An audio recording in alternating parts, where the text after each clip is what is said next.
Hello दोस्तों, कैसे हैं आप सब। उम्मीद है स्वस्थ होंगे। दोस्तों, आज की इस वीडियो में हम यूपी टेट पर्यावरण के महत्वपूर्ण क्वेश्चनों को देखने वाले हैं जो कि एग्ज़ाम की दृष्टि से बेहद ही कारगर साबित होंगे। दोस्तों, आप बने रहिए मेरे साथ एंड तक।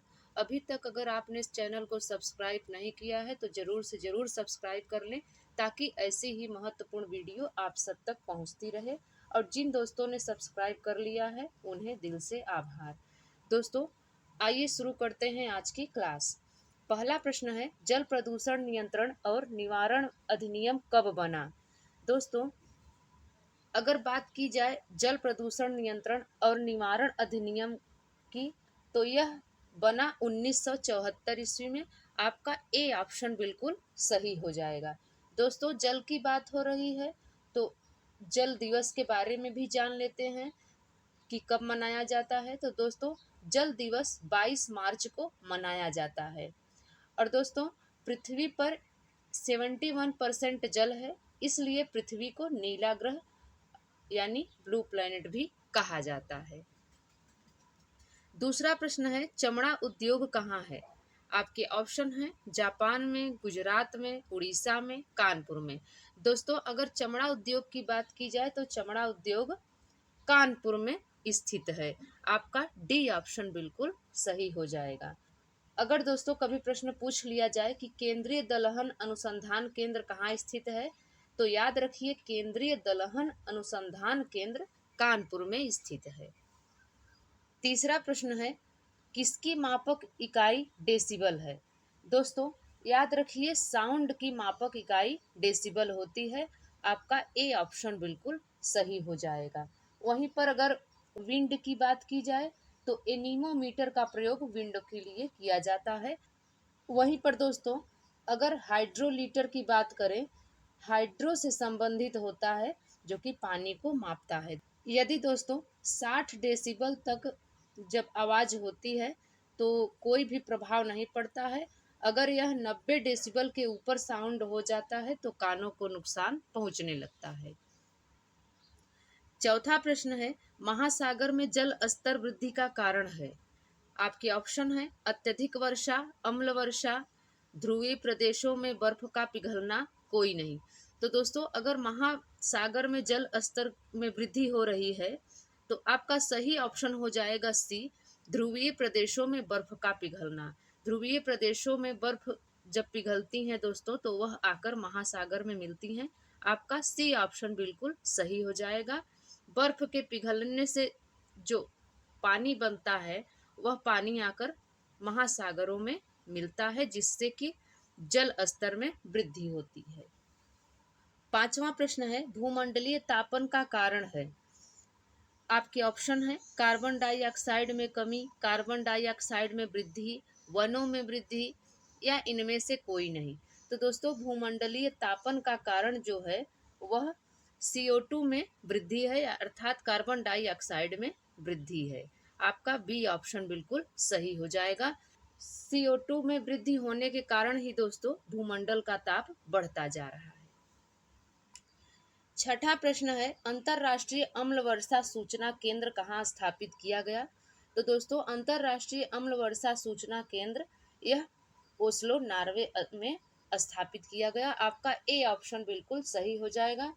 ओस्लो क्या है दोस्तों, तो ओस्लो यूरोप महाद्वीप में स्थित नॉर्वे देश की राजधानी है तथा वहाँ का सबसे बड़ा शहर है। ओस्लो क्या है, ओस्लो नॉर्वे की राजधानी है।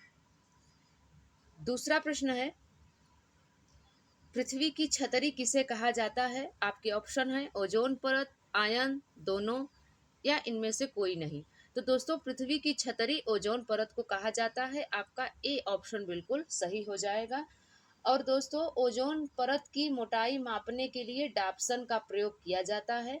ओजोन परत समताप मंडल में पाई जाती है। यह हमें पराबैंगनी किरणों से बचाती है। आठवां प्रश्न है, कैंसर, मोतियाबिंद, चर्म रोग जैसी बीमारी किसके कारण होती है। तो दोस्तों, कैंसर की जब भी बात होती है तो यह आप जान लीजिए कि कैंसर के कई कारण होते हैं, जैसे तंबाकू सेवन, सिगरेट सेवन इत्यादि। लेकिन और भी एक कारण है जो कि कॉमन है, पराबैंगनी किरणों के कारण, तो आपका बी ऑप्शन बिल्कुल सही हो जाएगा।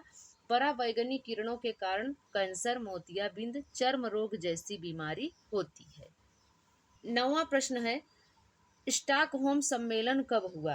दोस्तों, अगर स्टॉकहोम सम्मेलन की बात की जाए तो यह 1972 में हुआ था। दोस्तों, स्टॉकहोम सम्मेलन कब से कब तक चला था? दोस्तों, स्टॉकहोम सम्मेलन 5 जून से 16 जून तक चला था और यह कहाँ स्थित है? तो यह स्वीडन में स्थित है।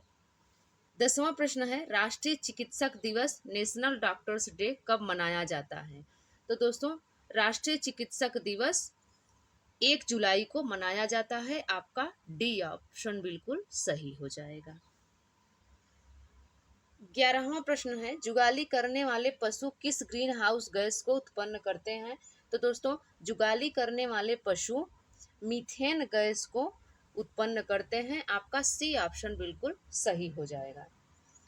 अब दोस्तों, जुगाली का अर्थ क्या होता है तो वो भी जान लीजिए। जब पशु चारा खाते हैं तो चारा खाने के बाद अपना मुंह चलाते रहते हैं। तो क्यों चलाते रहते हैं? तो वह चारा डाइजेस्ट करने के लिए अपना मुंह चलाते रहते हैं। आपके यहाँ जुगाली को क्या कहा जाता है? कमेंट में ज़रूर बताइए, क्योंकि जुगाली को अलग अलग स्थानों पर अलग अलग नामों से जाना जाता है। 12वां प्रश्न है, वायुमंडल में गैसों की निश्चित प्राकृतिक मात्रा में अवांछनीय परिवर्तन को क्या कहते हैं?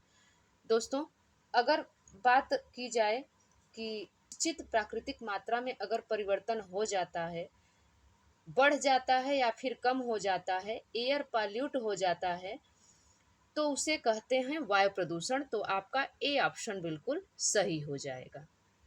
13वां प्रश्न है, गंगा नदी को क्या घोषित किया गया? आपके ऑप्शन है राज्य नदी, राष्ट्रीय नदी, सरकारी नदी, कोई नहीं।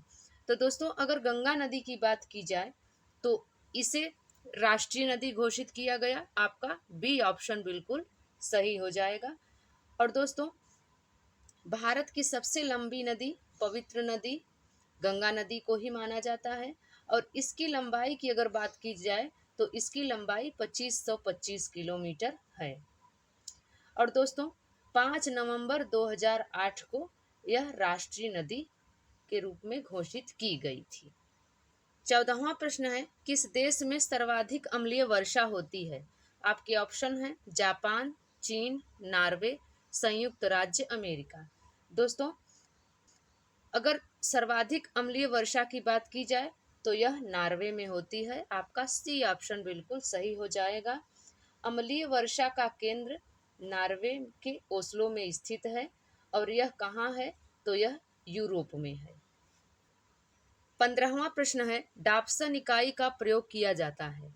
दोस्तों, अभी हमने चर्चा की थी कि डाप्सन इकाई का प्रयोग किस लिए किया जाता है। आपके ऑप्शन है द्रव्यमान मापन में, लंबी दूरी को मापने में, ओजोन परत की मोटाई मापने में, या इनमें से कोई नहीं। तो दोस्तों, डाप्सन इकाई का प्रयोग ओजोन परत की मोटाई मापने में किया जाता है। आपका सी ऑप्शन बिल्कुल सही हो जाएगा। दोस्तों, जीवन दायिनी कवच क्या है? तो जीवन दायिनी कवच ओजोन है, जो कि हमें पराबैंगनी किरणों से बचाती है। 16वां प्रश्न है, निम्न में से कौन सा वाहनों के लिए सबसे कम प्रदूषक ईंधन है? तो दोस्तों, सबसे कम प्रदूषक ईंधन की बात की जाए, आपके ऑप्शन है पेट्रोल, डीजल, एलपीजी, द्रवित पेट्रोलियम गैस, या फिर सीएनजी। तो दोस्तों, अगर हम पेट्रोल की बात करें तो पेट्रोल भी प्रदूषक ईंधन है, डीजल भी है और एलपीजी है। लेकिन जो सीएनजी गैस है, संपीड़ित प्राकृतिक गैस है, यह पेट्रोल, डीजल या एलपीजी से बहुत कम प्रदूषण फैलाता है। इसलिए आपका डी ऑप्शन बिल्कुल सही हो जाएगा, सीएनजी। 17वां प्रश्न है, सीएनजी का फुल फॉर्म क्या है? तो दोस्तों, सीएनजी का फुल फॉर्म होता है कंप्रेस्ड नेचुरल गैस। आपका बी ऑप्शन बिल्कुल सही हो जाएगा।